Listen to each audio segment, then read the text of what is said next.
맹간부를 이용해서 실험하는 거. 이거 너네 고1 때 했었어. 했는데 고1 때 이제 중요하지 않다고 생각해서 그냥 패스해버렸을 수도 있기 때문에 한 번만 좀 잡아주고 넘어가. 오케이. 맹간부가 있어요. 맹간부. 이렇게 J자 형태 모양처럼 생긴 하나 이제 뭐 시험관입니다. 여기다가 그죠? 효모랑 효모에 그러니까 효모가 무산소 호흡을 할 거니까 효모에 여기다가 증류소 효모에 밥이 되는 걸 안 넣어주는 집단. 그죠? 그 뚜꾸 뭐 A 음료수, 그죠? 뭐 B 음료수, 그죠? 음료수들마다 다 뭔가를 갖고 있을 거니까 당들을 갖고 있을 거니까 이 안에 포함되어 있는 당들을 이제 공급을 해주고 틀어막아서 이제 각각을 집어넣고 요거 집어넣고 틀어막고 요거 집어넣고 틀어막고 요거 집어넣고 틀어막아 본 거죠. 오케이? 자 그러면 이 증류수에는 밥이 없어. 효모에 에너지원이 없어. 그지? 틀어막았을 땐 지금 무산소 호흡 조건을 산소를 공급시키지 않은 조건을 만들어 준 거고. 그죠? 그러면 효모가 있는데 주변에 밥들만 많이 있다. 그죠? A, B, C, D 이렇게 각각 시험관이 있을 때 얘는 지금 뭐예요? 대조군이죠. 아무런 밥도 안 넣어줘서. 그죠? 근데 얘는 A라는 밥, B라는 밥, C라는 밥, D라는 밥 각각 서로 다른 밥의 종류들을 넣어주었을 때 어느 정도 무산소 호흡을 하는지를 본 거죠. 오케이? 그래서 보니까 자, 발효관 1이 있고 발효관 1이 있고 발효관 2가 있고 발효관 2, 뭐 1, 2, 3 이렇게 있을 때 그죠? 발효관 1에서는 거의 기체가 발생되지 않았어. 그죠? 네, 마찬가지. 이 기체는 원래 했었을 때 이 당이 에너지원으로 공급되어서 들어가게 되면 이 포도당이 산소가 없는 환경에서는 뭐 중간대사산물인 알코올로라도 분해를 시키면서 소량의 에너지를 만듭니다. 물과 당연히 이산화탄소 발생하고 소량의 ATP를 만들어서 버티며 사는 거예요. 오케이? 중간대사산물을 만들면서 얘가 발생되는 정도가 얼마나 많은 포도당을 받아들여서 무산소 호흡을 하고 있는지의 정도를 알려주는 거죠. 오케이? 근데 기체를 아무것도 발생시키지 않았다는 건 당연히 에너지원인 밥이 없으니까 그럴 거고, 두 번째는 기체가 많이 발생했네. 선호하는 밥이네. 효모가 선호하는 밥이네. 그죠? 그 다음에 세 번째, 네 번째, 뭐 다섯 번째 플러스가 되는 정도를 봤더니 두 개 정도, 한 개 정도, 여기 세 개 정도 뭐 이렇게 되는 거죠. 오케이? 그래서 너도 당을 받아들여서 무산소, 너도 당을 받아서 무산소를 하긴 하는데 얘들이 제일 많이 하고 얘는 좀 적게 하는 편이고 이렇구나 라고 볼 수 있어요. 그리고 나중에 중간 정도쯤 2번부터 5번까지 시험관 맹간부에 발효관에 이제 뚜껑을 열고 살짝 풀을 대고 냄새를 맡아보면 술 냄새 좋아 이렇게 될 거고, 이 술 냄새의 원인은 중간대사산물인 얘가 만들어서 그런 거죠. 오케이? 그리고 기체가 발생된 기체가 이산화탄소인지 아닌지를 확인할 수 있는 방법은 뭐가 있냐? KOH를 넣어주게 되면 확인을 할 수 있어요. 그래서 원래 이렇게 이제 원래 액체가 여기까지 반당 다 찼다가 이 효모가 막 무산소 호흡을 하게 되면 이제 막 뽀글뽀글 기체들이 발생하면서 액체 높이가 좀 낮아집니다. 오케이? 액체 높이가 좀 낮아지게 되고 여기 이제 기체가 차져 있을 겁니다. 여기서부터 발생한 기체들이 여기에 꽉 들어차서. 근데 이 기체가 누군지를 확인해 보게끔 할 때 여기 이제 액체 일부를 덜어내고 KOH 용액을 넣어주게 돼요. KOH는 어떤 역할을 주냐면 CO2를 흡착시켜주는 역할을 생물에서는 많이 사용을 해줍니다. CO2 흡착제. 그러게 되면 KOH를 넣어주게 되면 이 용액의 높이가 살짝 올라가는 걸 볼 수 있어요.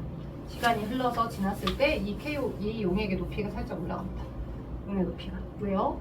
KOH를 넣어주게 된 결과 이 공기 중에 있던 이산화탄소들이 여기 녹아 들어가.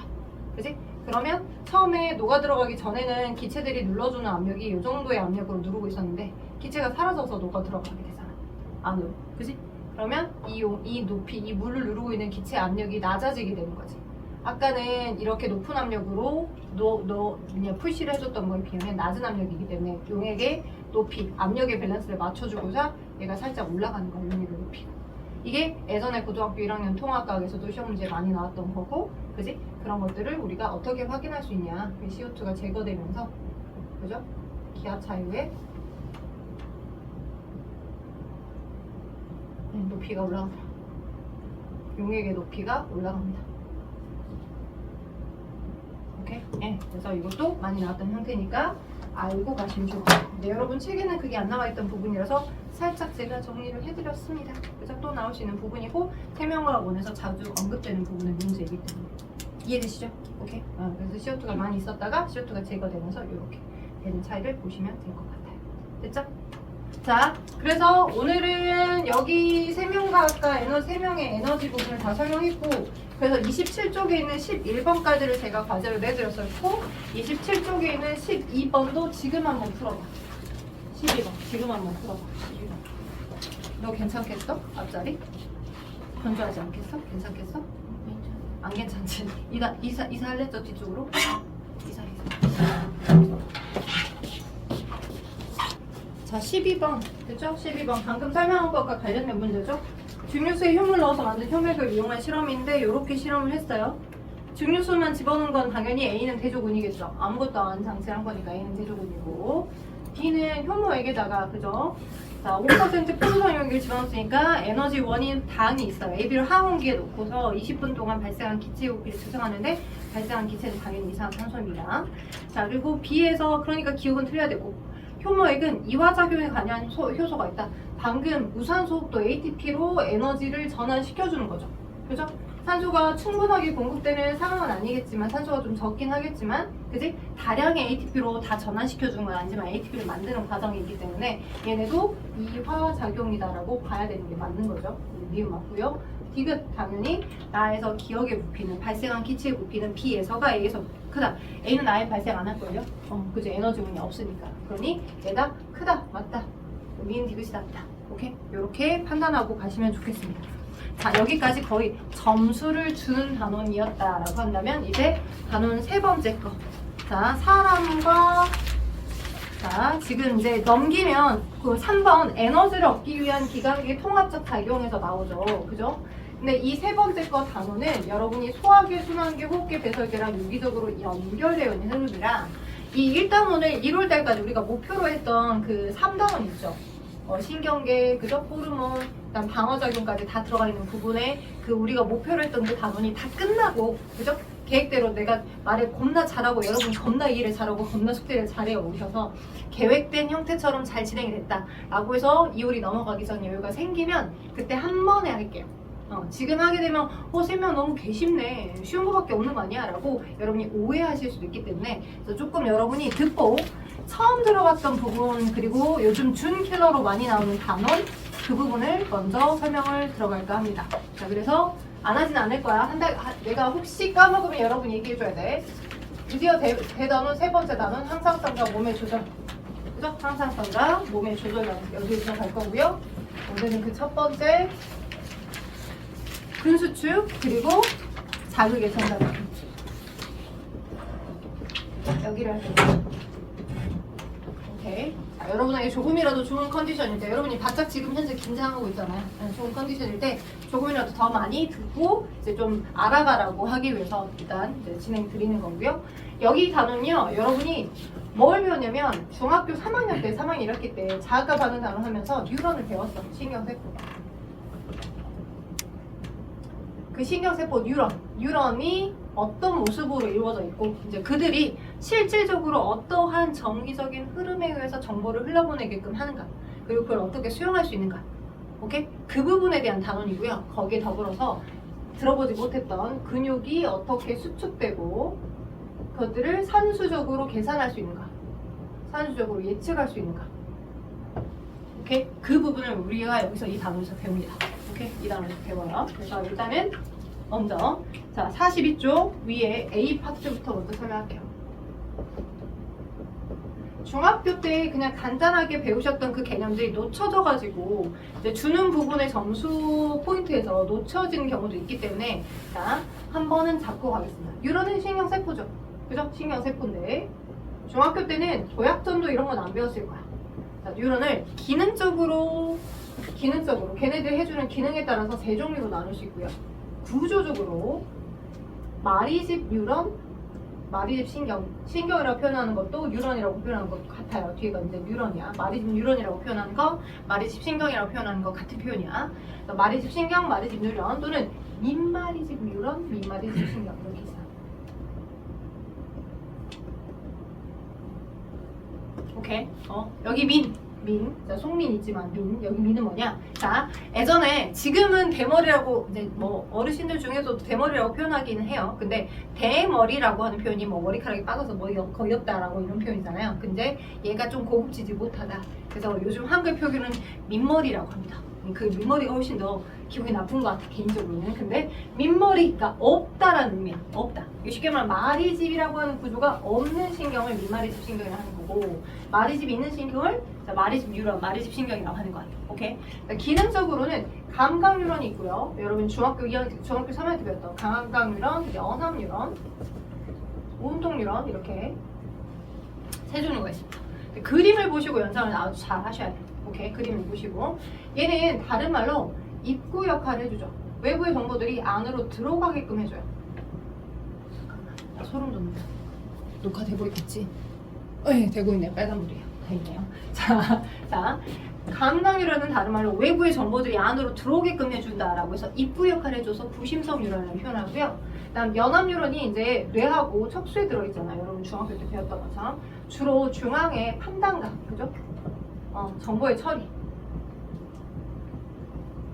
수행할 수 있게끔 해준 연합 뉴런이 역할이잖아. 그지? 계에서부터 내린 명령과 판단들에 따라서 골격근이나 심장근이나 내장근에게 명령을 줘서 액션이 일어날 수 있게끔 해주는 게 운동 뉴런이죠. 그죠? 오케이? 그래서 명령에 따라 어디 반응기에 연결돼요. 그죠? 액션이 수행될 수 있게끔 해주는 형태들이 운동 뉴런이잖아. 맞죠? 오케이. 자, 근데 그것들이 그림을 보고 판단하게끔 하는 게 기본 수능 2점짜리 문제에서 점수를 준다 그러면 많이 나오는 거. 오케이. 자, 그리고 자, 마리집이라고 하는 것과 민마리집. 여러분이 이제 중학교 때 많이 봤던 게 요런 뉴런이야. 요렇게 생기고 기럭지가 긴. 그죠? 2대 8. 그죠? 머리 대급바.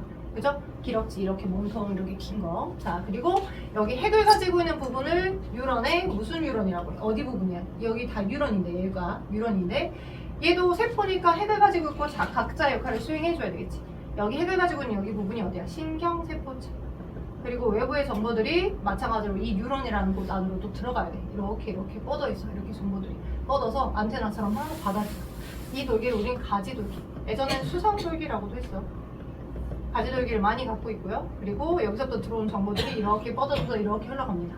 오케이? 근데 여기서부터 여기까지를 우린 다른 말로 허리축, 몸통, 축삭돌기라고 표현해요. 여기 아래쪽 이렇게 뻗어 있는 건 얘는 축삭돌기 말단이라고 합니다. 생물은 다시 한번 말하자면 언어학이라고 있어. 얼마나 그들이 말한 용어들을 잘 기억하고 안 헷갈리고 있는가, 이게 가장 기본 요소야. 어떻게 보면 축삭돌기 말단이고요. 그리고 이렇게 기럭지가 길어 있는데 뭘 갖고 있냐, 지금 제가 그린 건 운동뉴런이거든요. 제가 그림을 그린 건 운동뉴런인데 중간중간에 이렇게 비에나 소시지 마냥 요걸 갖고 있습니다. 이 갖고 있는 얘를 우리는 뭐라고 하냐, 얘를 마리집이라고 해요. 얘가 이 집이야, 마리집. 오케이? 마리집. 얘는 자, 슈반세포라는, 그러니까 이 지금 검은색으로 그림을 그린 거는 뉴런이라는 세포고요. 검정으로 그림을 그린 건 뉴런이라는 세포고, 그 주변에, 자, 내가 지금 마리집을 다시 그릴게. 파란색으로 그림을 그렸죠. 파란색은 또 다른 세포야. 슈반세포라는 또 하나의 세포가 얘를 감싸고 있는 거야. 슈반세포의 핵이 있고요. 슈반세포의 핵이 있고요. 각각이 슈반세포 핵이 있습니다. 또 하나의 슈반세포라고 하는 이 하나의 세포가 이 축삭돌기의 마리집 부분을 군데군데 마치 그 뭐 다이어트 테이핑처럼 군데군데를 말아서 군데군데를 감싸고 있는 구조야. 그걸 가지고 있는 뉴런이면 우린 다 마리집 뉴런이라고 하는 거야. 오케이, 마리집 뉴런. 그리고 마리집에 감싸여져 있지 않은 곳, 여기, 그죠? 마리집에 감싸여져 있지 않은 이 뉴런의 앞부분, 그죠? 여기가 있는데 얘를 랑비에 결절이라고. 예전에는 외래어 표기다 보니까, 그지? 랑비에르 결절이라고 표현하기도 했어. 이렇게 랑비에르라고 표현하든 랑비에라고 표현하든 같은 표현이야. 그죠? 랑비에 결절. 이 빈틈으로, 자, 이 마리집에 쌓여있지 않은 틈으로 어떤 일이 일어나냐? 자, 일단 축약에서 알려드리자면 얘는 도약전도가 일어나. 오늘 배울 내용의 핵심이 도약전도야. 오늘 배울 내용의 핵심이 흥분의 전도야. 오케이? 흥분의 전도라고 하는 거 오늘 배울 거야. 여기 지금 밑밥 까는 거야. 밑밥은 되게 쉬워. 오케이? 밑밥 깔고 있는 거고, 이 본격적으로 도약전도라고 하는 거, 뭐 분극, 탈분극, 재분극을 들어가게 되면 여러분이 화학을 하시면서 느꼈던 그런 당황스러움 약간 느낄 수도 있어. 예. 뭐 이렇게 뭘 계산하면서 느꼈던 당황스러움을 느낄 수도 있어요. 잘 설명해서 잘 들어와야 돼. 그러니까 자, 마리집과 민마리집의 차이는 마리집이 있기 때문에 도약전도가 일어나는 거고, 민마리집은 마리집이 없기 때문에 도약전도가 일어나지 않아. 오케이? 도약전도를 내가 이렇게 비유해서 설명하고 싶어. 어떻게 설명할 거냐? 자, 어떤 자극 정보가 들어올 때 그 자극 정보를 들어오게 해주는 문들이 세포막에 다 있어. 일종의 막단백질. 오케이? 우리 고1 통합학 배웠잖아. 다양한 막단백질이 어떤 물질을 통과시키게끔도 하고 어떤 물질을 익스체인지 하게끔도 하고 각각이 고유한 역할을 수행하잖아. 그래서 막단백질이 다 세포막에, 뉴런의 세포막에 다 있어. 오케이? 그런데 뭐해? 마리집에 이렇게 쌓여있는 경우들은 마리집에 쌓여있지 않은 경우들과 차이가 뭐가 있냐? 비유를 하자면 내가 어떤 외부의 물질이 이렇게 들어와. 그러니까 나 들어오니까 너무 좋다. 그지? 나 들어오니까 좋으니까 너도 문을 열어서 껴서 정보를 보내라고 해라 라고 하면 옆에 있는 문을 순서대로 다 열어 제끼면서 들어와야 최종적으로 자극이 끝으로 가는 거야. 돼요? 오케이? 마리집이 없는 경우들은 모든 문은 순서대로 다 열어 제껴야지만 끝에 있는 것까지, 그러니까 중간에 건너뛰는 거 없어. 야 패스할래? 그거 없어. 일단 순서대로 모든 문을 다 열어 제껴야지만 그게 소통돼서야 그 정보들이 옆 끝으로 가. 오케이? 그런데 마리집이 있는 경우는 마리집이 뭐예요? 마리집이라고 하는 게 슈반세포에 의해서 쌓여져 있는 막이 됐죠. 슈반세포에 의해서 쌓여져 있는 일종의 지용성 지질막이야, 지질막. 오케이? 그래서 얘가 쉴드를 치고 있어요. 여러분 쉴드 알죠? 쉴드. 방패처럼 쉴드를 싸고 있어서 외부에 어떤 정보들이 바깥에서 들어오라고 정보가 들어왔어. 그러니까 나 들어오니까 좋네, 너도 들어와라 라고 들어오게끔 해. 오케이? 그러면 옆에 있는 문을 순서대로 너 들어오게끔 하고 싶어. 근데 이 외부에 있던 이런 이온들이 들어오면서 정보들이 소통이 되는데 얘 쌓여 있잖아. 쉴드 되어 있잖아. 그러니까 여기 있던 옆에 있는 문을 순서대로 열어제껴지는 못하고요. 그냥 얘가 뚱 뛰어가는 거야. 메가패스처럼 이렇게. 오케이? 그냥 튀어가는 거야. 여기 옆에 있는 문을 못 활성화시켜서 못 가는 대신에 이 활성화돼서 들어올 수 있는 여기 이쪽으로만 나트륨이 들어오고 너 들어오고 너 들어오고 들어오고 싶은데 못 들어오네? 그럼 옆에 있는 여기로 들어오라 해.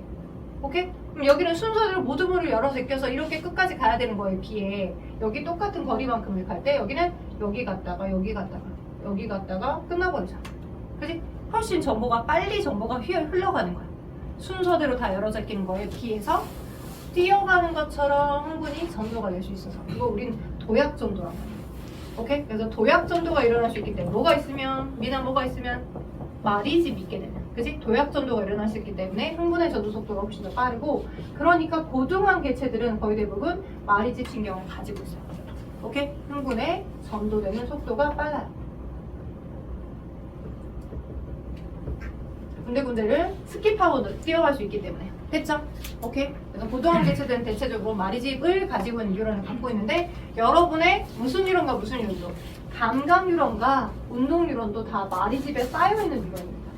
감각 뉴런과 운동 뉴런도 모두 다 마리집에 다 쌓여있더라. 오케이? 선생님 그러면 왜 연합 뉴런 안 써져 있어요? 연합 뉴런도 쌓여있어야 될 것 같은데 그건 모르겠어요, 저도. 오케이? 왜냐? 해부학적으로 나름 이유가 있었겠죠. 속도가 너무 빠른다라고 하면 약간 전체적인 정보를 통합해줘야 되기 때문에. 그치? 우리는 생물학자는 어떻게 보면 사람을 만든 게 아니잖아. 우리는 이제 사람을 우리가 스스로 만들어낸 게 아니라 그 개체들이 그게 진화에 적응에 가장 적합한 구조를 갖고 있다라고 이해해가는 학문인 거죠. 우리가 그걸 만들어낼 수는 없으니까. 그래서 그 생물학자들 이해를 할 때 나름 너무 속도가 빠르면 외부의 어떠한 상황들에 의해서 뭔가 이제 뭐 버퍼를 한다거나 뭔가 판단한다거나 할 때 조금 더 훨씬 더 적합한 구조가 마리집을 갖고 있지 않은 구조가 적합하기 때문에 그렇다라고 이해를 하고 있어요. 여튼 자, 요렇게 흘러갈 거고요. 그죠? 자, 근데 감각류는 어떻게 생겼냐면 저 가지돌기랑 가지돌기랑 남쪽삭돌기들이 마치 쭈꾸미처럼 가운데 이렇게 있어요. 지금 신경세포체가 가운데 있고요. 이렇게 가지돌기들이 여기 있습니다. 그리고 마리집이 동일하게 여기 있어요. 여기서부터 여기까지가 대부분 가지돌기라고 보면 돼요. 오케이? 그리고 여기서부터 여기까지가 축삭돌기라고 보면 돼요. 여기도 마찬가지 마리집을 갖고 있고요. 그러니까 좀 더 다르게 생겼어요. 여러분이 흔히 알고 있는 뉴런의 그림은 이 그림이에요. 근데 이 그림으로만 모두 다 생긴 건 아니야. 네. 이 구심성 뉴런이 해줘야 되는 역할을 알맞게끔 외부의 피부 정보들이나 피부에서부터 오는 정보들 또는 눈이나 귀에서부터 오는 정보들을 잘 수집할 수 있도록 이렇게 그림이 생겨있어. 감각 뉴런. 그러니까 이렇게 쭈꾸미처럼 생긴 아이, 그죠? 가운데 혹을 갖고 있고 가운데 뭐 대급박을 갖고 있는 이런 모습으로 생겨있으면 너가 구심성 뉴런 판단하실 수 있어야 돼. 힌트들로 많이 물어봐. 간단하게 막 졸라맨처럼 많이 물어보기도 해. 여기 이렇게 해갖고, 그 다음에 여기 지금 중추가 있는데 여기가 중추가 있는데, 그지? 이렇게 해서 이렇게 들어가는 거 어떤 표현도 안 줘. 또는 여기서부터 이렇게 나가는 거, 또는 뭐 이렇게 끊어져서 나가는 거, 막 이렇게 문제 풀 때 많이 물어보고. 그래서 이렇게 표현도 있으면 아, 중추 쪽으로 정보가 들어가는 감각뉴런인 거구나라고 하는 센스 있게 좀 판단하실 수 있으셔야 돼요. 많이 나옵니다. 감각뉴런 저렇게 생겼어요. 그리고 이 사이에 뭐가 있어요? 자, 마찬가지로 뭐가 없는, 자, 말의 집이 없는, 말의 집이 없으면서 가지돌기를 많이 가지고 있는 이런 형태들로 존재하는 게 연합뉴런이에요. 자, 항상 정보는 이렇게 흘러가죠. 오케이, 이렇게 흘러가죠. 라고 보시면 되겠습니다. 자, 어렵지 않죠? 그래서 지금 기능에 따라서 전반적으로 설명을 좀 어느 정도 했어요. 말이집 신경들, 민말이집 신경, 구심성과 원심성 뉴런까지 어느 정도 설명이 완료가 됐습니다. 자, 그러면 42쪽 아래, 온도 좀 내렸어요. 42쪽 아래를 좀 설명을 할게요. 42쪽 아래. 자, 선생님이 아까 얘기했던 것처럼 듣보야, 잡것까지는 아닌데 듣보야, 듣보. 듣도 보도 못했던, 그죠? 처음 들어볼 거야, 처음. 그래서 처음에 여기를 딱 입문했을 때, 아, 이거 도대체 뭐야? 아씨, 유전부터가 어렵댔는데 여기서부터 어렵네? 그냥 화학으로 방학할까? 아니면 난 지구과학이 적성인가? 이렇게 혼자 또 방황을 하게 만들게 되는 단원이 여기인데요. 근데 적응하다 보면 좀 수월합니다. 개념부터 어렵다라고 하면 내 거를 만들도록 몇 번씩 여러분이 좀 읽어보셨으면 좋겠어. 읽어보셨으면. 일단 큰 틀의 아우트라인 먼저 좀 설명을 하고 잠깐 쉬었다가 할게요. 이제 30분밖에 안 지났어. 자, 볼게. 자, 일단 42쪽 아래 거기 보시면 흥분의 전도와 전달에서 나오는데 일단 크게 개념을 나눠볼게. 전도라고 하는 개념이 있고 전달이라고 하는 개념이 있어.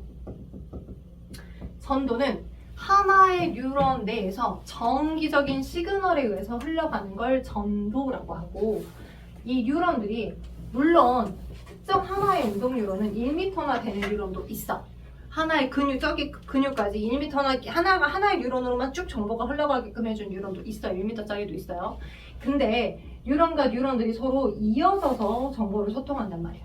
그런데 이 뉴런의 축삭도익이 말단하고 다음 뉴런의 가지돌기 쪽이 항상 딱 붙어있는 게 아니야. 틈을 가지고 벌어져 있어요. 이 틈을 우리는 시냅스 틈이라고 하고요. 오케이, 시냅스 틈. 그래서 흥분의 전달은 이 시냅스 틈에서 오케이, 시냅스 틈에서 정기적인 시그널에 의해서 흘러갔던 전도의 그 액션을 뭔가 화학적인 물질을 분비해서 그 다음으로 수집해서 또 얘도 그대로 정보가 이어질 수 있게끔 해준 형태야. 오케이? 그래서 시냅스 틈에서 그죠? 정기적인 신호에 의해 이어졌던 흥분 전도를 특정 화학물질의 분비로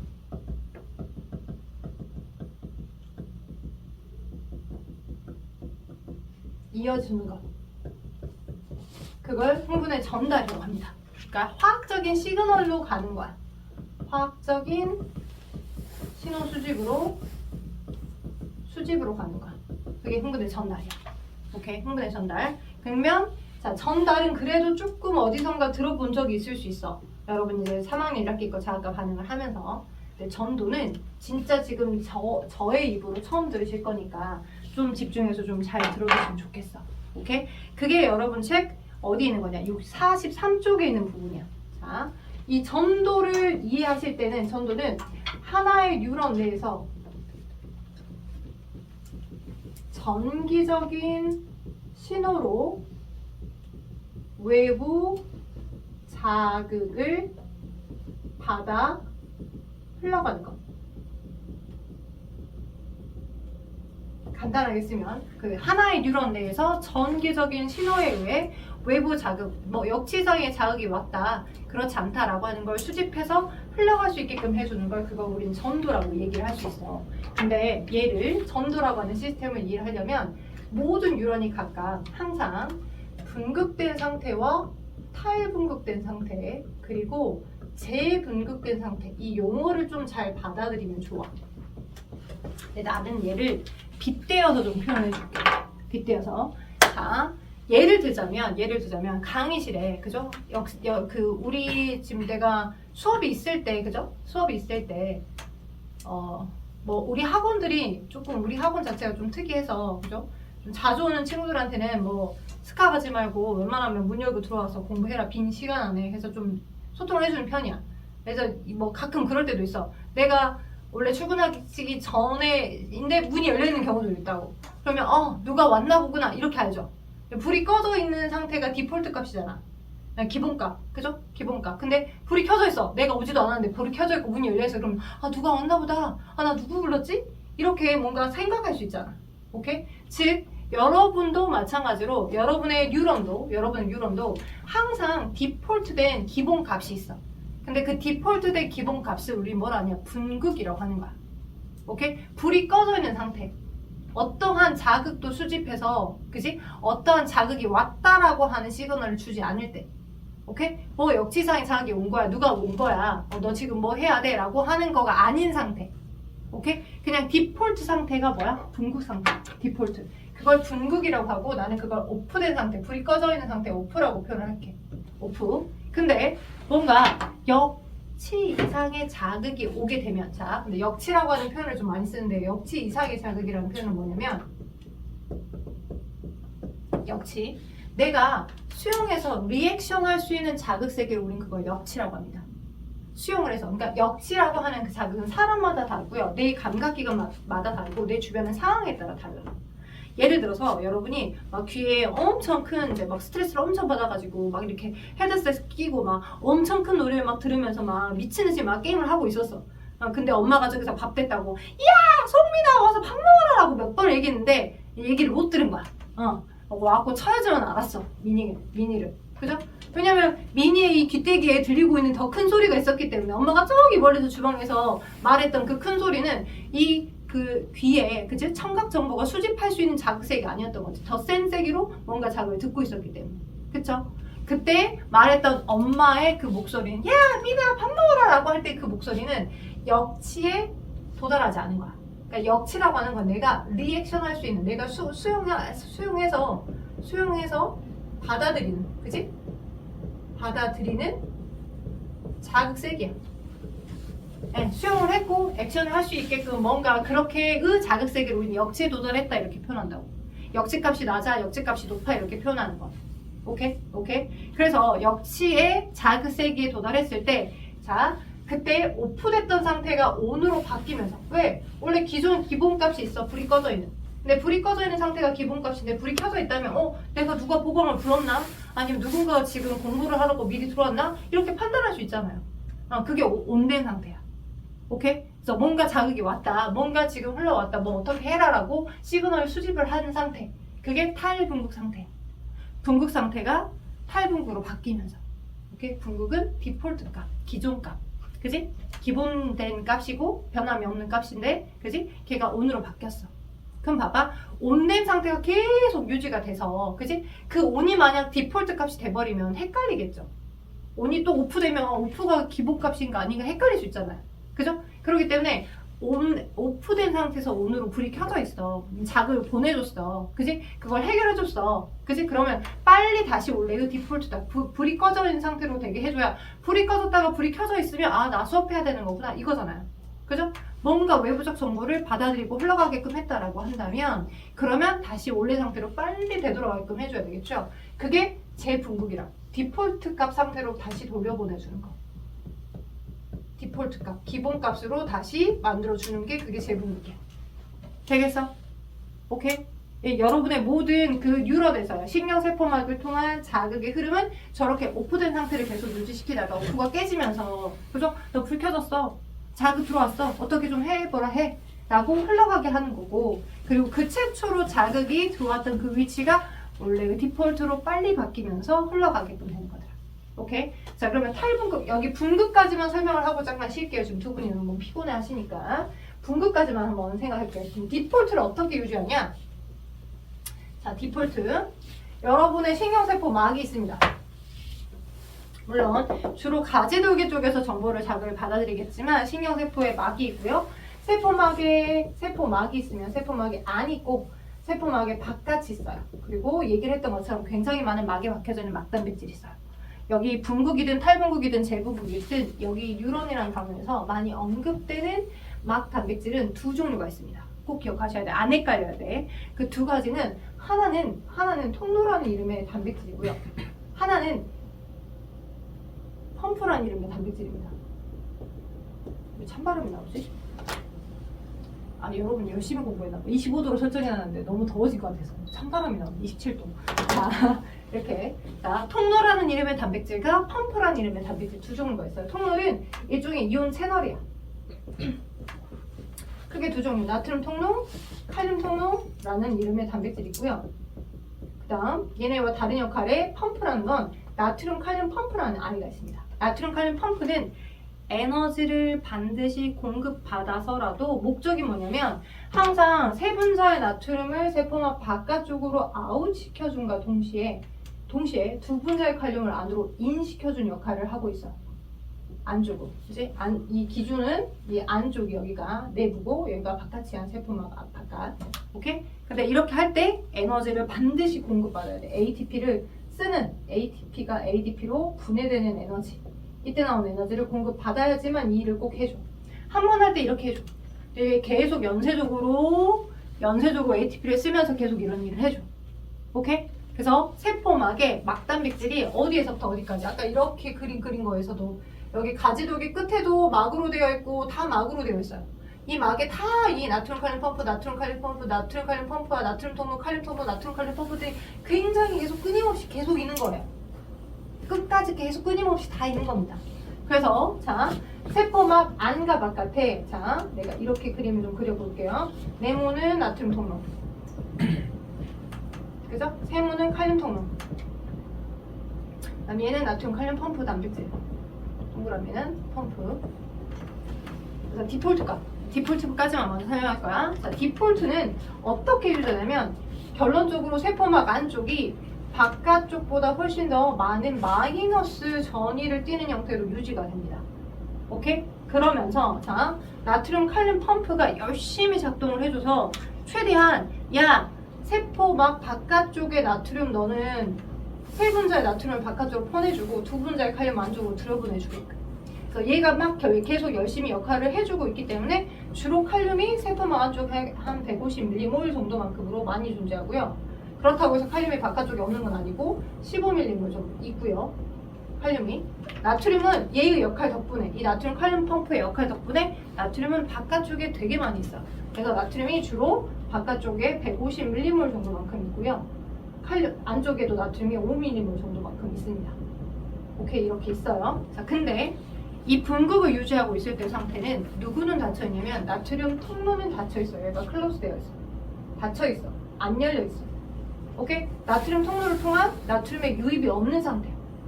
오케이? 그게 분국 상태야. 나트륨 통로를 통한 나트륨의 유입은 없는 상태. 근데 얘는 닫혀있어. 나트륨 통로는 안 들어와. 그리고 얘의 구조를 나중에 분석해봤더니 얘가 한방향성, 밖에서 안으로 나트륨이 들어오게끔 해주는 게이트는 되어 있어도 안에 있던 나트륨을 바깥으로 퍼내주는 게이트 역할을 못 해주더라는 거야. 근데 상대적으로 누구는 칼륨 통로는 달라. 과학자들이 연구를 해봤더니 칼륨은 안으로 바깥으로, 그러니까 필요에 따라 밖에 있던 칼륨이 안으로 들어오게끔 해주고 안에 있던 칼륨이 바깥으로 나가게끔도 해주고 양방향성이야. 오케이? 그래서 칼륨 통로를 통해서 칼륨의 왔다리 갔다리 있더라고. 이게 분국 상태야. 오케이? 자, 분국 상태의 특징은 칼륨 통로의 투과성하고 나트륨 통로의 투과성을 비교했을 때 누가 더 좋아? 칼륨 통로를 통한 칼륨의 투과성은 훨씬 더 좋아. 나트륨 통로는 닫혀져 있어. 안 열려 있어. 그지? 투과성이 훨씬 더 좋아. 왔다리 갔다리 할 수 있어. 왔다리 갔다리 하더라도 나트륨 칼륨 펌프가 계속 작동해주니까 두 분자는 최대한 칼륨 안으로 들어가게 하고 칼륨을 안으로 적재 쌓아주는 거고 나트륨을 바깥쪽으로 쌓아주는 역할을 누가 하는 거야? 나트륨 칼륨 통로가 나트륨 칼륨 펌프가 해주는 거야. 칼륨 펌프는 계속 작동하고 있어. 그치? 작동해서 에너지를 썰어서라도 세 분자의 나트륨을 아웃시켜준과 동시에 그치? 두 분자의 칼륨은 안으로 인시켜주는 역할을 하고 있어. 됐죠? 오케이? 선생님 그러면 나트륨 칼륨 펌프가 이렇게 작동을 해주면 나트륨이 바깥쪽에 많이 쌓여있고 칼륨이 안쪽에 쌓여있는 건 알겠는데 두 개 다 양이온이잖아요. 나트륨도 양이온이고 칼륨도 양이온이니까. 근데 어떻게 세포막 안과 바깥을 축으로 해서 바깥보다 안쪽이 더 많은 마이너스 전위를 띌 수 있어요. 안쪽이 어떻게 보면 마이너스인데 둘 다 양이온인데 양이온이 이렇게 쌓여있다며. 그러면 어차피 이온의 구배는 똑같을 거니까 둘 다 뿔뿔 약간의 플러스 차이만 있어야 되는 거 아니에요? 라고 물어보시더라고요. 오케이? 하나가 더 있어요. 여러분 책에는 안 나와 있는. 무엇 때문에 세포막 안쪽이 바깥쪽에 비해서 더 많은 마이너스 70mV. 자, 보통 0값을 이렇게 많이 표현합니다. 0보다 마이너스 70mV로 이렇게 바깥보다 안쪽이 더 많은 마이너스 70mV의 전위를 뗄 수 있냐면 내부에 존재하는 세포에도 핵이 있잖아요.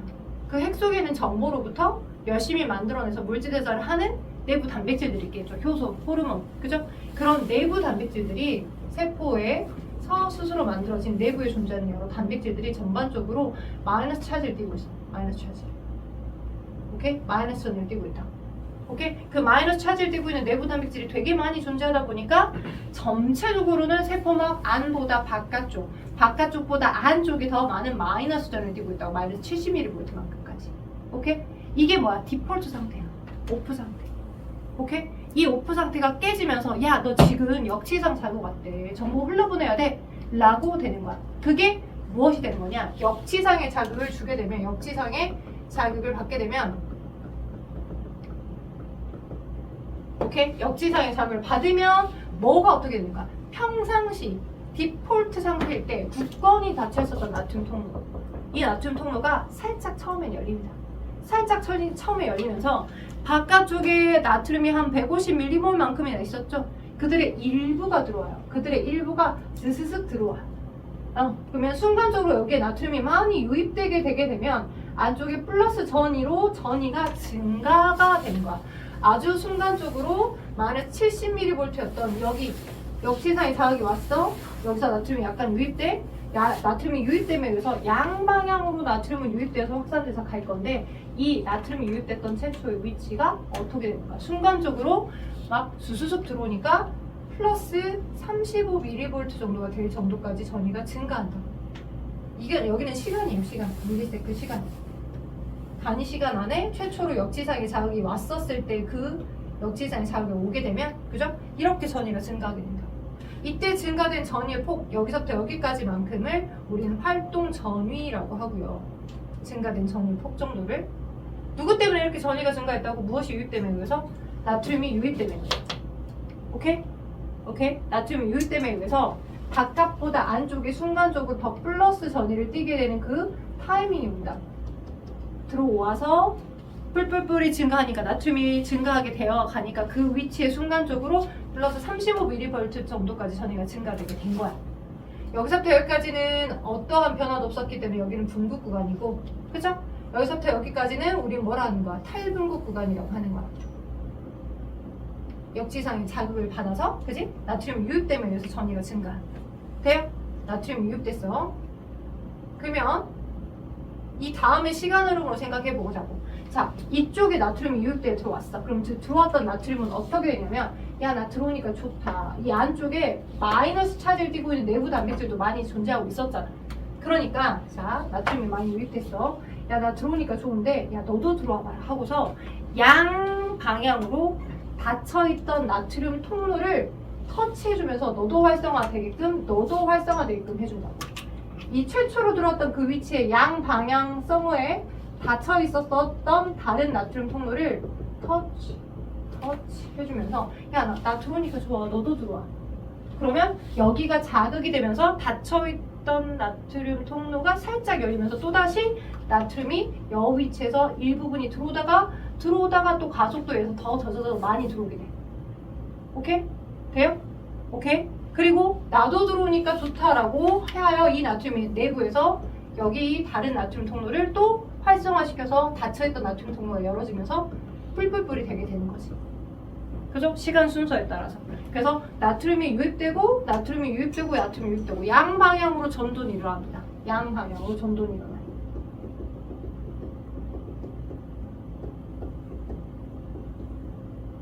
돼요?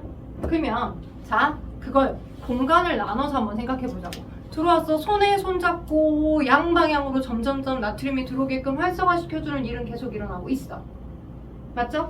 근데 최초로 나트륨이 들어왔던 여기, 최초로 탈분구였던 일어난 이 위치는 계속 불이 켜져 있는 상태 그대로 유지하고 있으면 돼요, 안 돼요?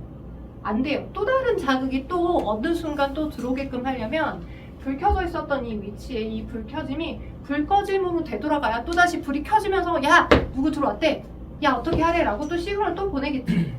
그러니 최초로 나트륨이 유입됐던 이 위치 거의 그 정보는 다시 빠르게 원래의 디폴트 값 5% 되돌아가줘야 된다. 그게 재분극이야.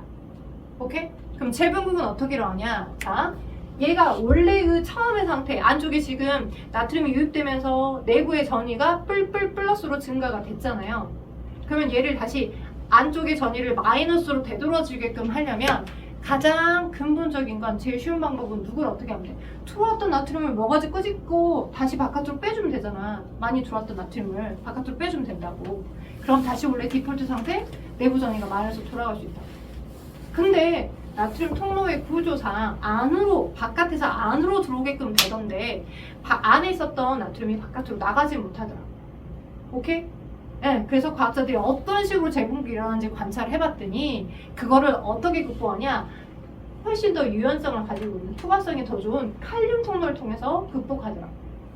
이제 과학자들은 이미 알고 있는 거 어떻게 알고 있는 거? 안으로 세포막 안으로 들어와줘야 될 양이온의 전하량 값이 어느 정도는 고정되어 있구나.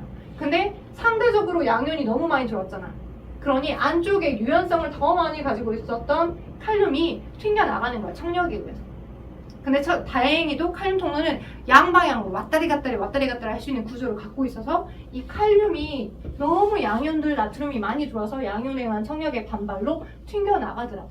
그래서 안쪽에 있었던 칼륨을 많이 유출시키면서 재분극을 시작하게 되더라.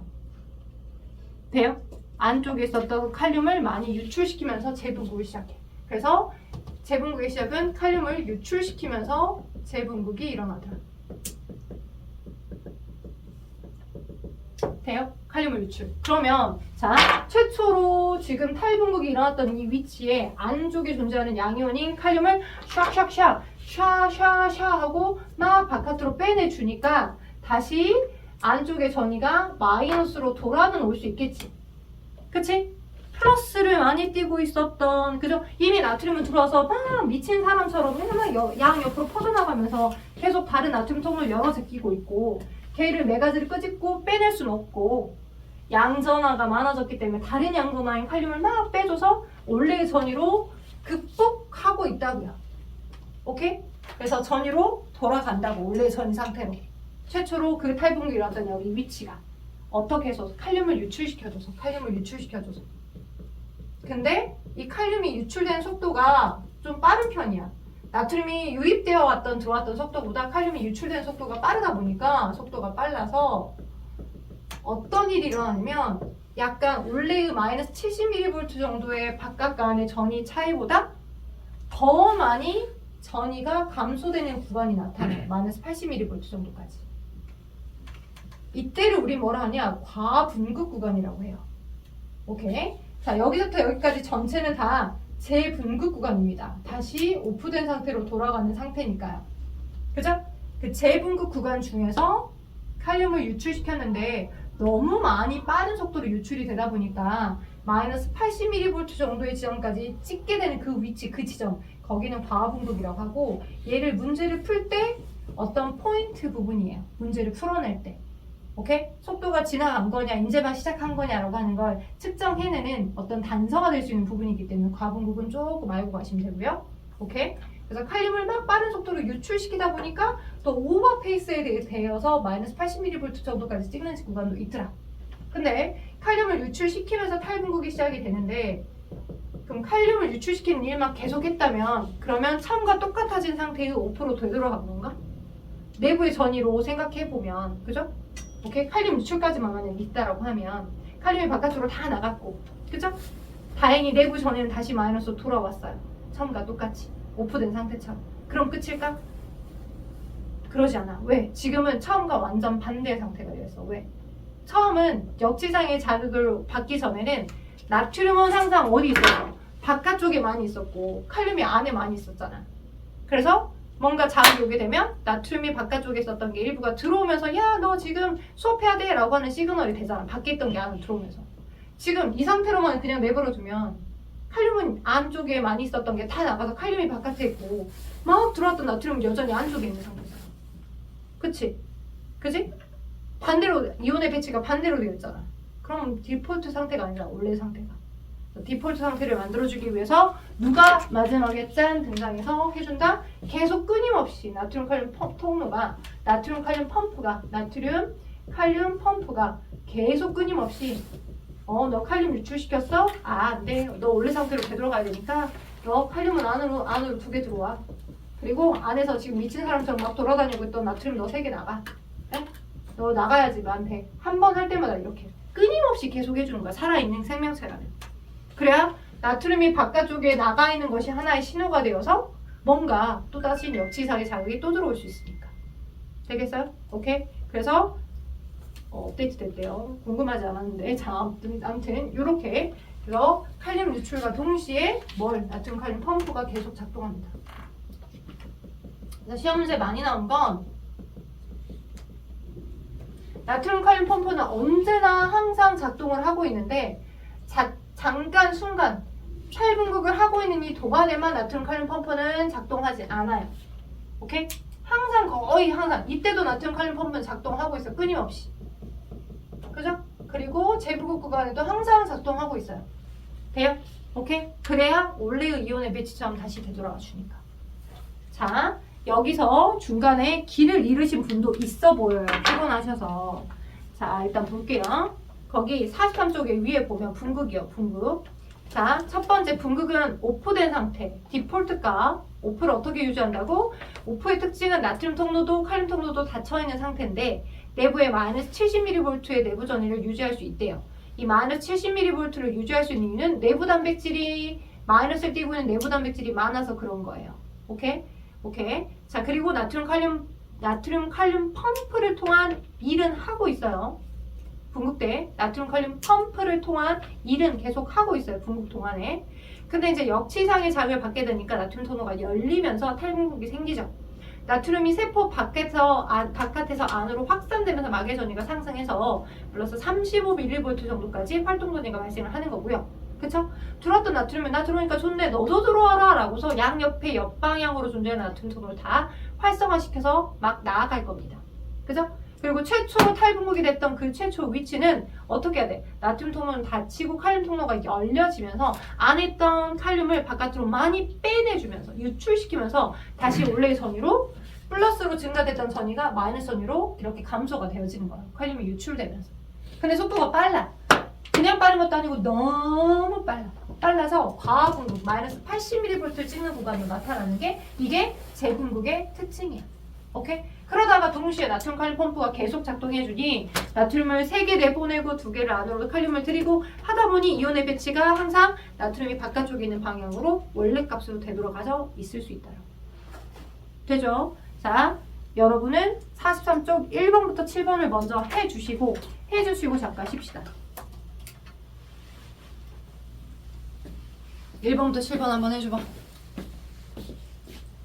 자, 담화 확인 좀 해보고 잠깐 쉬었다가 또 문제 한번 보고 근수축을 좀 갈게요.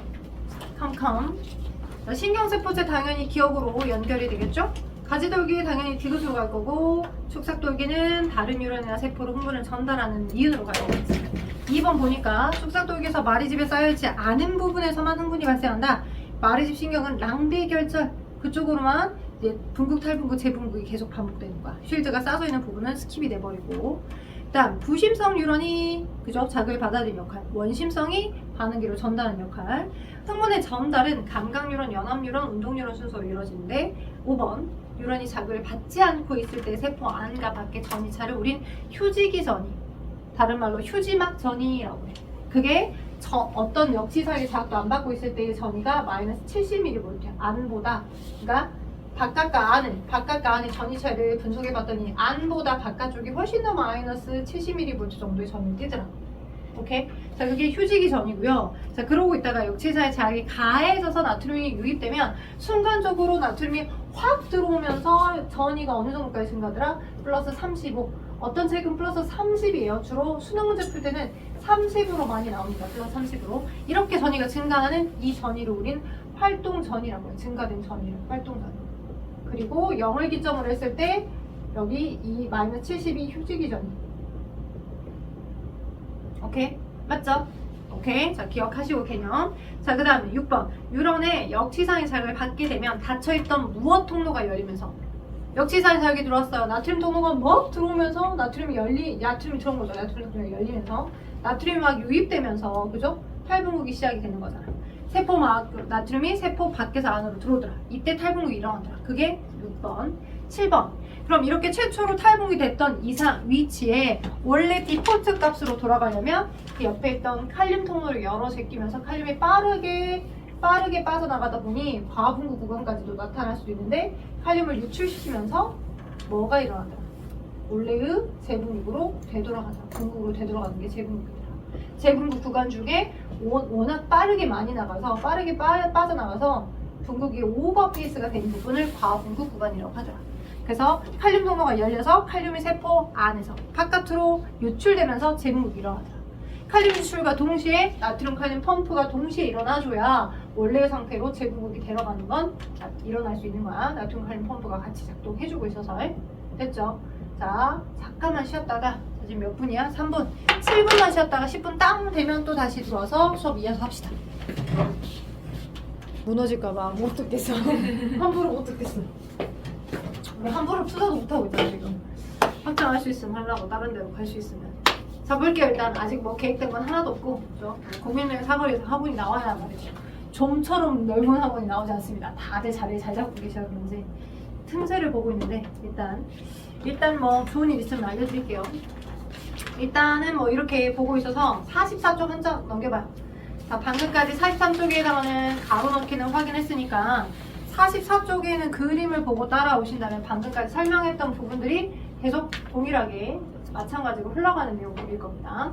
자, 그래서 여기가 최초로 탈분국이 됐어. 나트륨 유입되어 들어와서. 그죠? 뿔뿔뿔이 됐어. 그지? 그러면 나머지 다른 위치도 마찬가지. 다른 시간차에 의해 나 들어가니까 좋네. 너도 들어와라. 원래 여기는 닫혀 있었겠지. 여기가 나트륨 통로고 나트륨 통로면. 그지?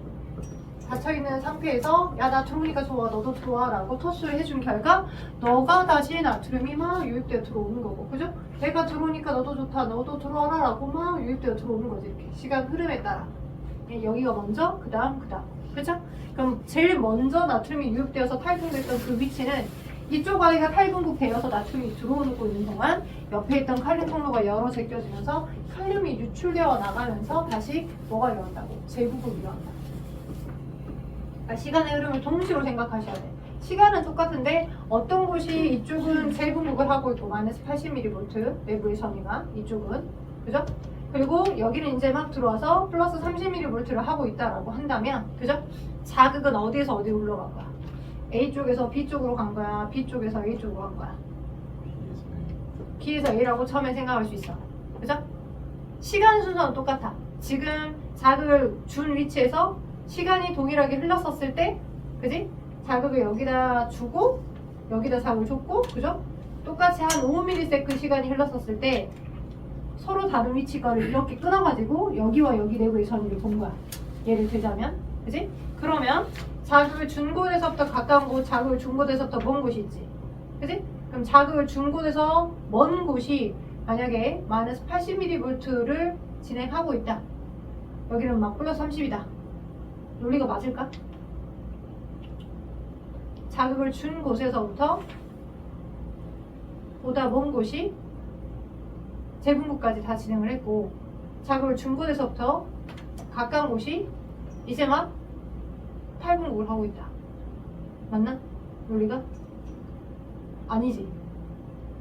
우리가 아까 이 그래프상 시간의 흐름으로 이렇게 자극을 받은 그 최초의 위치가 당연히 탈분국, 재분국까지 분국이었던 상태가 바뀌면서 탈분국이 되고 그리고 다시 최초로 재분국이 돼라고 이걸 배운 건 어디야?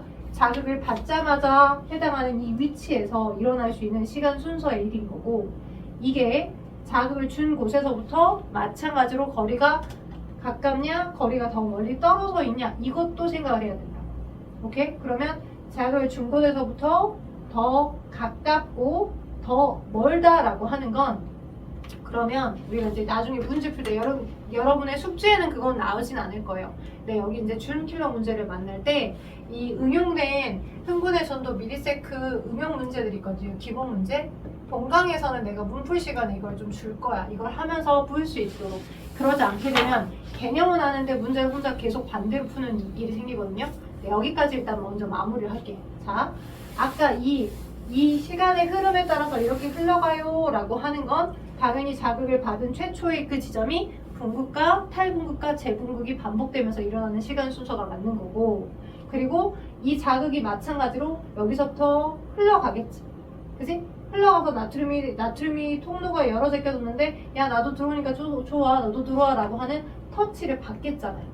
보다 가까운 쪽이 좀 더 빨리 도달할 거고 보다 먼 쪽이 좀 더 늦게 도달하겠죠. 그죠?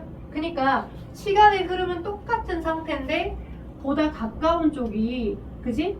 여기 예를 들어서 여기가 지금 마이너스 80과 플러스 30이라고 하는 시간의 순서는 똑같은데 그 똑같은 시간의 순서에서 둘을 딱 나눠가지고 내부의 전위를 봤더니 한 곳은 마이너스 80mV고 한 곳은 플러스 30mV의 전위를 갖고 있다라고 하면 여기는 이미 도착해서 여기까지를 다 진행을 한 거고, 그죠? 여기부터 자극을 준 곳에서부터 조금 더 먼 곳은 이제 막 도달을 한 거야. 이제 막 자극이 도달해서 이제 막 탈분극을 하려고 하는 거고, 걔는 탈분극을 이제 하려고 하는 그 동안에 얘는 이미 탈분극을 했고 재분극을 하고 있는 그 시간의 흐름인 거지. 똑같은 시간대. 오케이? 그래서 요 문제들은 응용 문제인데 여러분이 문풀 시간에 만나보실 수 있을 거예요. 지금은 못 풀어. 오케이? 요 시간의 흐름을 가지고 이제 문제를 푸는 것들을 계속 만나셔야 돼요. 여러분이 이제 내신 중간고사 대비가 들어간다라고 하면. 오케이? 그래서 전체적인 개념만 일단 잡고 넘어가시면 좋을 것 같고, 그게 지금 흥분의 전도에 대한 설명이 나와 있고요. 4번 흥분의 전달 나와 있습니다. 자, 흥분의 전달 갈게요. 방금처럼 이렇게 흘러갔던 이 흥분의 전도라고 하는 흐름들이 거의 축삭독이 말단 쪽으로 이어지게 되면 그러면 어떤 일이 생기냐? 계속 뿔뿔뿔 들어왔어. 나 들어오니까 좋아. 너도 들어와. 이렇게 뿔뿔뿔 나트륨이 유입되어 들어오면서 탈분극이 계속 이어질 거야. 근데 틈이 있잖아. 20나노미터 정도로 벌어진 틈. 이게 시냅스 틈이랬어. 이 틈은 자, 물리적으로 거리가 떨어져 있기 때문에 그죠? 전기적인 시그널을 그대로 받을 수 없어. 이 전 뉴런의 축삭돌기 말단, 이전 뉴런의 축삭돌기 말단, 그 다음에 후 뉴런의 가지돌기, 그지? 예를 들어서 뒤에 있는 가지돌기, 가지돌기에서 주로 정보를 받으니까 뒤에 있는 뉴런. 오케이? 그러면 여기도 여전히 뭐야? 안쪽이 마이너스 차지를 띠고 있고 바깥쪽은 플러스 차지를 띠고 있는 그냥 분극의 상태였어. 어떤 전기적인 시그널도 안 받고 있을 때였으니까. 오케이? 자, 그러면 여기에 뭐가 있냐? 자, 신경전달물질 수용체라고 하는 막단백질이 있어. 신경전달물질 수용체. 주로 운동유료에서 많이 사용해주는 식의 신경전달물질은 아세틸콜린이라는 물질을 많이 사용해줍니다. 아세틸콜린. 자, 그래서 끝으로 탈분극이 점점 이어질수록 뭐가 많이 만들어지게 되냐? 막에 쌓여있는, 세포 막에 쌓여있는 시냅스 소포가 많이 발달하게 되고요. 이 시냅스 소포 안에는 신경전달물질인 아세틸콜린이 많이 담겨져 있습니다. 아세틸콜린이라는 화학물질을 담아주는 상태로 점점 저 시냅소포가 아래쪽으로 향해서 움직이게 됩니다. 아래쪽을 향해서 움직여지게 될 때 무엇도 영향을 많이 주냐면, 자, 세포막 바깥쪽에서 안쪽으로 많이 유입되는 칼슘의 농도의 증가도 영향을 좀 줍니다. 이게 예전 교육과정에 있었던 문제인데요. 학교 선생님들이 조금 오래되신 선생님들, 계속 주구장창 계신 선생님들도 계시는 사립학교들도 있죠. 그러니까 시중 출판사 문제집이 이게 없어. 근데 본인이 간단하게 내신 설명에서 설명을 해주시고 그와 관련된 걸 서술하라고 서술형 문제에서 나오는 경우도 있습니다. 시험 범위가 들어가면. 학교별 특징이 약간 다르니까. 그러니까 지금 현재 출판사 거기 문제는 칼슘 농도의 어떤 증가가 어떤 영향을 준다 이런 건 전혀 언급이 없거든요. 대학교 선생님이 만약 내신에서 그런 걸 잡아주셨다라고 하면 시험 대비할 때는 그런 거와 관련된 자료가 있으면 좀 주실래요? 라고 해서 요청을 하셔야 돼요. 오케이? 내신을 잡으셔야 되니까. 그러니까 수업 시간에 잘 들으시고요. 여튼 칼슘 농도가 올라가면 올라갈수록 여기 이 아이가 이 막에 융합되는 거에 촉진이 돼. 그래서 촉진돼서 이 막과 막이 융합되어서 이 틈 사이로 저 아세틸콜린이라는 화물질이 이렇게 뿌려지는 거야.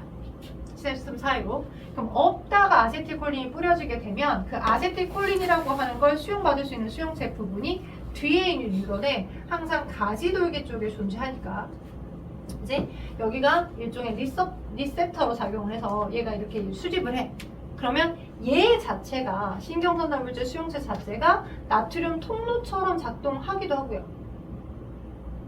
오케이? 나트륨 통로와 같은 역할을 해줘서 바깥에 많이 존재하고 있었던 나트륨이 일부 휙휙 유입되기 들어오니까 얘도 탈분국이 스타트가 되는 거야. 그래서 또 다른 나트륨 통로들에게 야 나트륨 들어오라 해, 야 나트륨 들어오라 해, 나트륨 들어오라 해 해서 탈분국이 계속 이어서 가는 거지. 그 다음 돼요?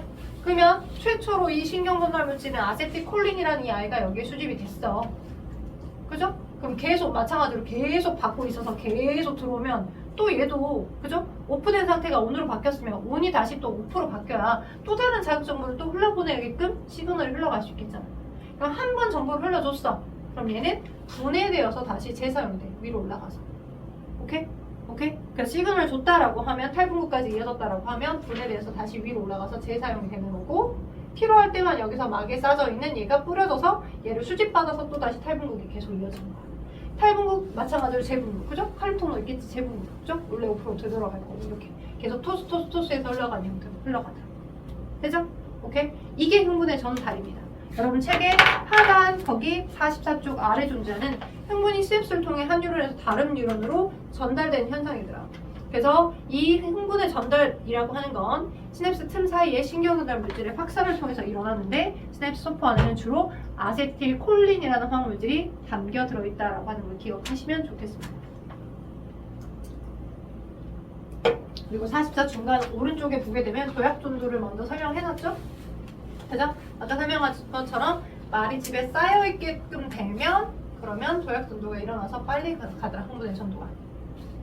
오케이, 도약 전도 설명했고요. 그 다음 외부의 자극이 되게 센 세기가 있고요. 약한 세기가 있고 좀 약한 세기 자극과 센 세기 자극은 우리는 어떻게 그걸 인지를 하느냐라고 할 때 그 도약 전도 설명 나와 있는 그 윗부분에 나와 있는 거 자극 세기에 따른 활동 전이의 차이에서 나와 있는데 이것도 시험 문제 가게 많이 나와요. 내신에서 되게 자극의 세기가 세지 않아. 노멀해. 그죠? 근데 자극 세기가 되게 센 자극. 그러면 엄청 세게 누군가가 나를 때렸다. 그랬을 경우에 탈분국의 전도가 이렇게 한 100mV 정도까지 되게 증가할 거다라고 생각하시는 경우들도 있어요. 나트륨 굉장히 빨리 많이 들어와서 그렇지 않아요. 나트륨이 유입되어 들어오고 칼륨이 유출되는 정도의 값은 디폴트로 늘 정해져 있던 것 같아. 그래서 나가고 들어오고의 정도가 센 자극이 오게 되면 그러면 일반적인 자극이 받았을 때의 활동의 주기가 이 정도였다면 더 빠른 긴 번의 주기로 굉장히 누적되어서 아 세구나 라고 받아들이는 거야. 똑같아 활동선의 정도는 플러스 35mV 약하든 세든. 근데 약하든 세든 플러스 35mV로 활동 전이가 일어나는 건 동일한데 그게 누적적으로 많아지는 거거든요. 돼요? 그래서 그것이 설명된 게 44쪽 오른쪽 위니까 활동 전이의 세기에 따른 거 그죠? 그 다음 도약 전도에 대한 개념 그 정도 좀 받아들이고 진행하시면 좋겠어요.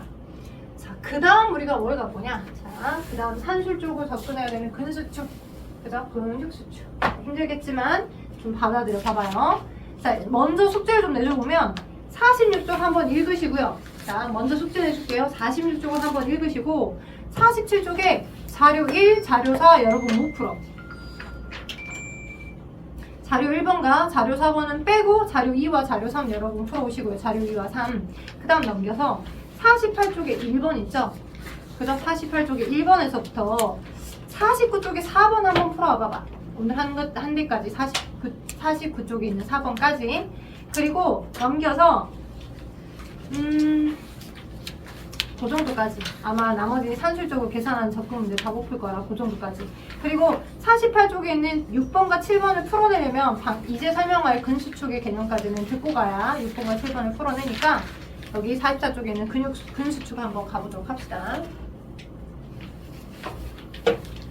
자, 드디어 근수축 갑니다. 여러분의 근육은 크게 몇 종류 있어? 내 의지대로 움직이게끔 해주는 골격근. 그죠? 내 의지대로 움직일 수 없는 여러분의 뭐 소장이나 대장에 붙어있는 내장근이나 심장을 벌렁벌렁 뛰게끔 해주는 심장근. 근육으로 굳이 나눠집니다. 심장근과 내장근은 불수의근이야. 내 의지대로 움직일 수 없는 근육이야. 근데 얘는 내 의지대로 움직일 수 있는 근육이야. 수의근. 그리고 외관상 봤을 때 어떤 모양이 계속 반복되어 보이냐에 따라서 좀 다른데 골격근과 심장근은 규칙적인 어떤 모양이 반복돼요. 그래서 가로무늬근이라고 해요. 가로무늬근. 일정한 모양이 반복돼서. 근데 내장근은 민무늬근. 일정한 모양이 반복되어 보이진 않아요. 민무늬근.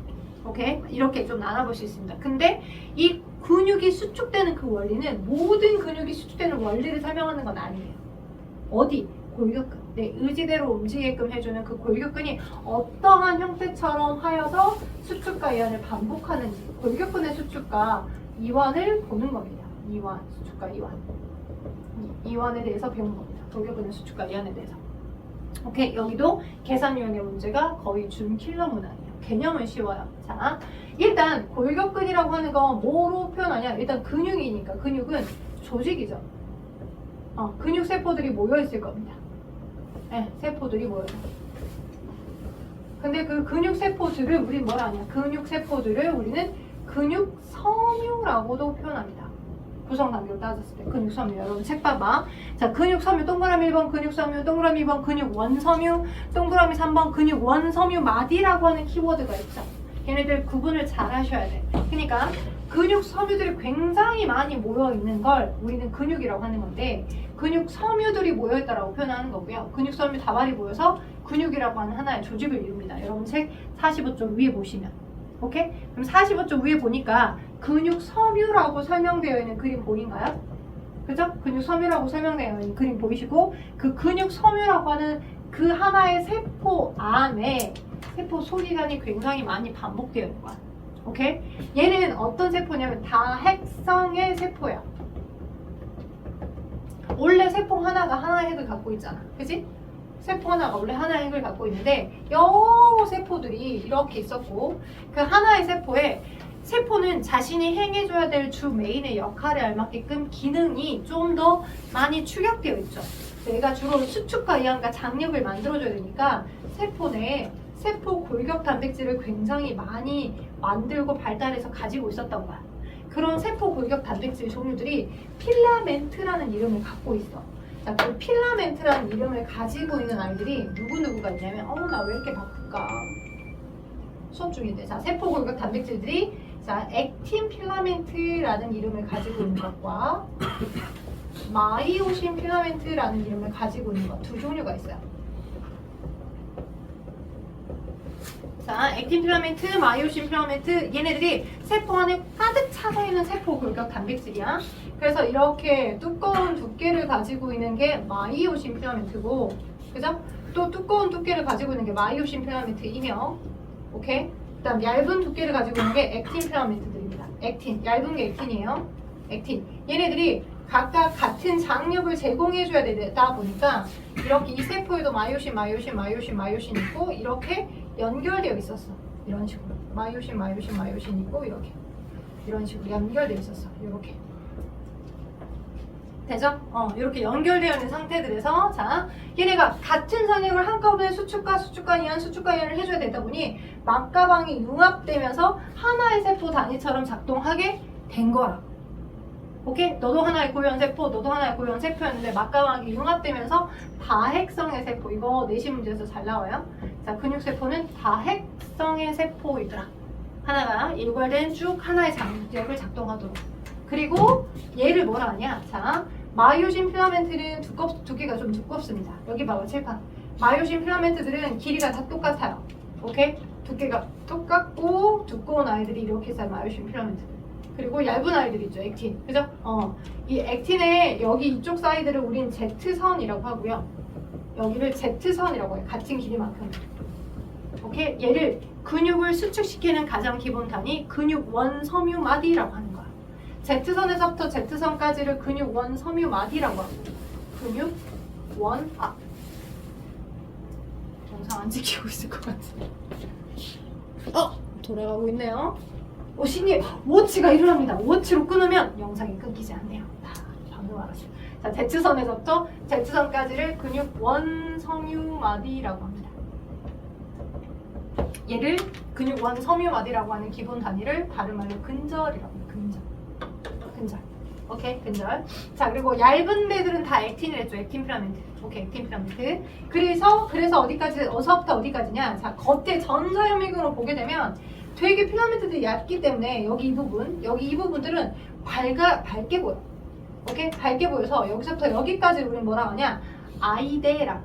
여기서부터 여기까지를 아이데. 밝아 보이니까. 왜? 두께가 얇아서. 오케이? 근데 전자현미에서 봤을 때 이 마이오신으로 존재하고 있는 이 부분은 얘네들 필라멘트의 두께가 두껍잖아. 그래서 여기를 뭐라고 하냐? 두꺼운 부분 여기서부터 여기까지를 에이데라고. 두껍고 밖에서 보기에 어두워 보여. 어두워 보여서 암대. 암대 아니고 암대. 암대. 그리고 암대와 뭐가? 에이데. 아이데가 반복돼서 에이데와 아이데가 반복되는 거야. 여기도 같은 간격만큼. 여기도 같은 간격만큼 아이데 있고 여기 에이데 있고. 그죠? 여기 아이데 있고 이렇게.